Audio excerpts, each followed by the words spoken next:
Hello friends, स्वागत है आपका अपने Hindi YouTube channel Tech Online में।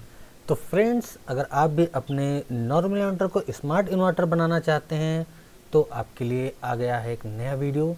तो ये आप देखिए, और अगर आपके पास नॉर्मल इन्वर्टर है, उस पर आप सोलर पैनल्स लगाना चाह रहे हैं तो आपको नया इन्वर्टर लेने की ज़रूरत नहीं है, सोलर इन्वर्टर लेने की ज़रूरत नहीं है।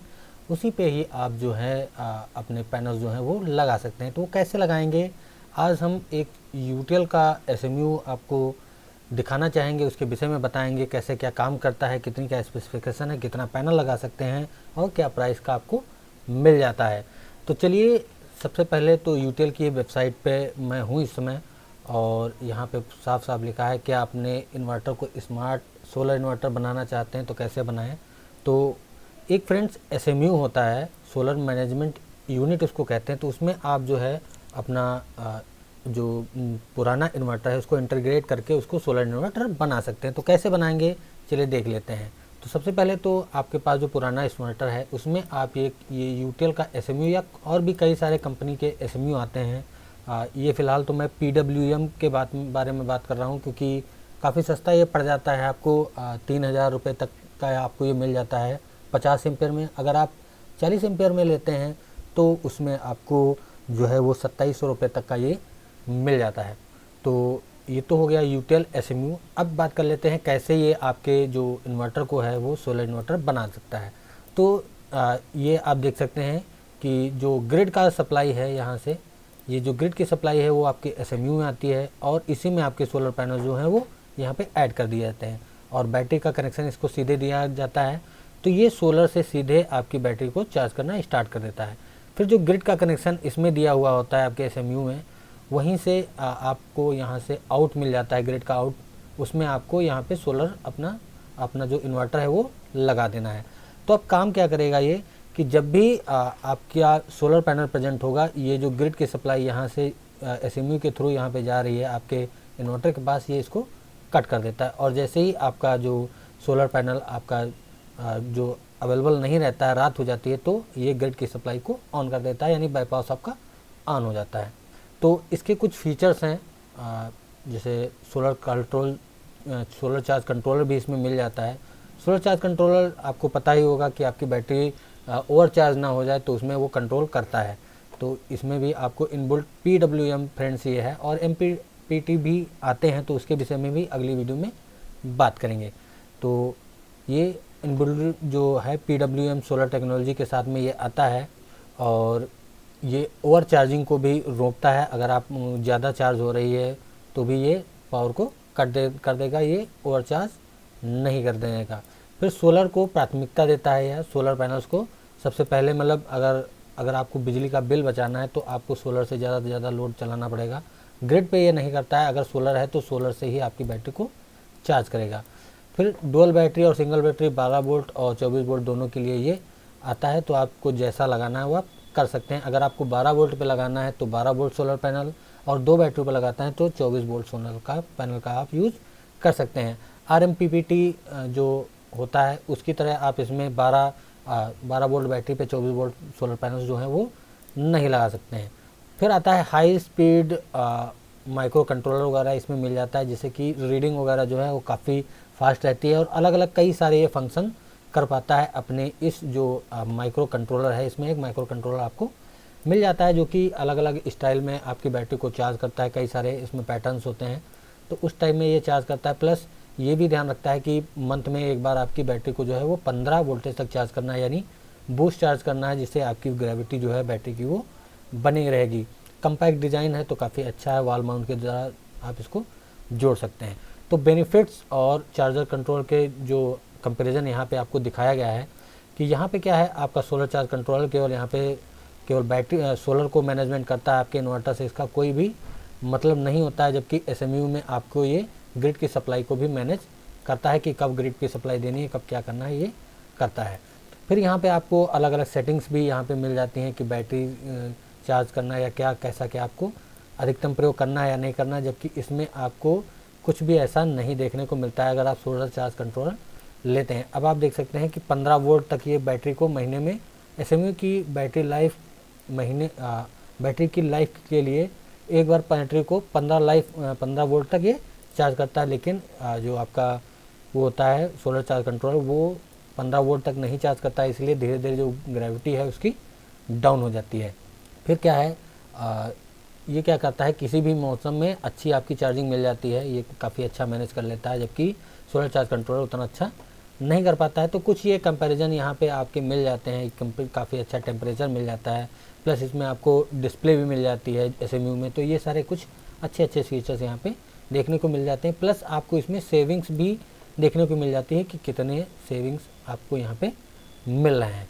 तो प्राइस की बात की जाए तो प्राइस मैंने आपको बता दी है। अब देख लेते हैं स्पेसिफिकेशंस की क्या क्या रहती हैं इसकी स्पेसिफिकेशंस, और कितने रुपए का मिल जाएगा आपको, कैसे क्या मिल जाएगा। तो अगर आपको डिटेल्ड भी देखना है तो आप इनकी वेबसाइट पे भी जा सकते हैं, UTL की वेबसाइट पे। तो अब हम बात करेंगे इनकी क्या कहते हैं फीचर्स के विषय में कि क्या क्या इनके फीचर्स हैं, स्पेसिफिकेशन वगैरह।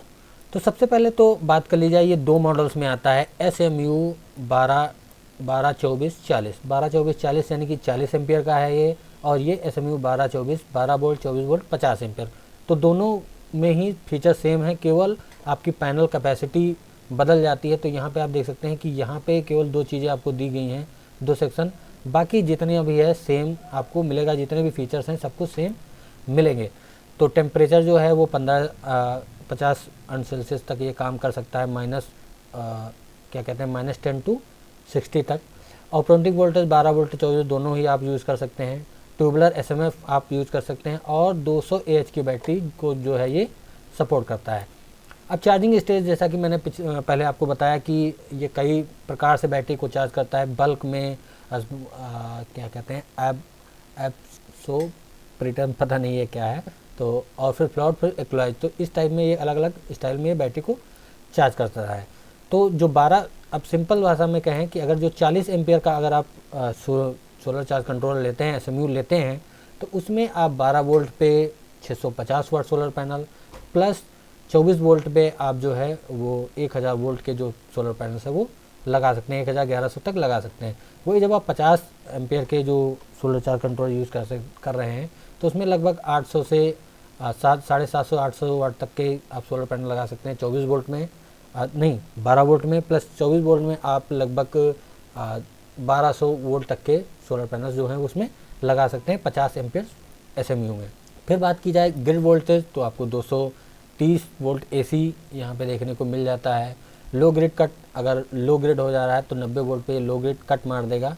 फिर हाई ग्रिड कट 290 से अगर ऊपर जा रहा है तो आपका ये हाई ग्रिड कट यहाँ पे कर देगा।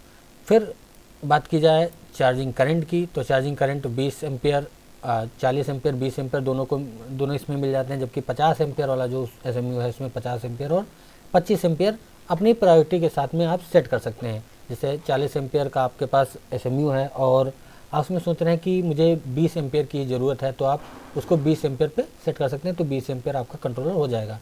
फिर आप रिलीज़ करना चाहें तो 40 एम्पियर पे भी उसको यूज़ कर सकते हैं।